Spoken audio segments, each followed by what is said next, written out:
சிலர் மனுஷர் அவங்க எங்கேருந்து வந்தாங்க, எங்கே போக போகிறாங்க, இந்த உலகத்தில் இருக்கிறது எல்லாமே அவங்களது தான் சொல்லி அவங்க ரியலைஸ் பண்ணாமல் எல்லாத்துக்கும் கவலைப்படுறவங்களா இருக்காங்க.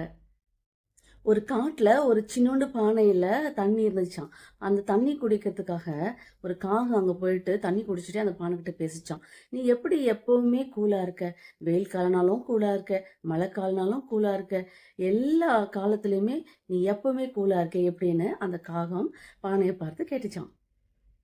அந்த பானை சொல்லிச்சான், என்னை மண்ணால் தானே செஞ்சாங்க, நான் உடஞ்சேன்னா எப்படி இந்த மண்ணு மேலே தானே என்னை தூக்கி போட்டு போவாங்க, அதெல்லாம் நான் இருக்கிற மாதிரி இருந்துக்கிறேன், அதுதான் எனக்கு நல்லது அப்படின்னு அந்த பானை காகக்கிட்ட சொல்லிச்சான். யார் ஒருத்தவங்க அவங்க ஆரம்பத்தையும் தொடக்கத்தையும் தெரிஞ்சவங்களா இருந்தாங்கன்னா, அவங்க எங்கேருந்து வந்தாங்க, எங்கே போக போகிறாங்க அப்படின்னு தெரிஞ்சவங்க எல்லாருமே கூலாக தான் இருப்பாங்க. எது நடந்தாலும் எல்லா சூழ்நிலையிலும் அவங்க கூலாக தான் இருப்பாங்க. ஏன்னா அவங்களுக்கு தெரியும் இந்த உலகத்தில் எதுவுமே பெர்மனெண்ட் கிடையாதுன்னு சொல்லி. அந்த பானை மாதிரி ரியலைஸ் பண்ணவங்க அவங்க லைஃப்பில் எப்போ ஹாப்பியாகவும் பீஸ்ஃபுல்லாகவும் இருப்பாங்க.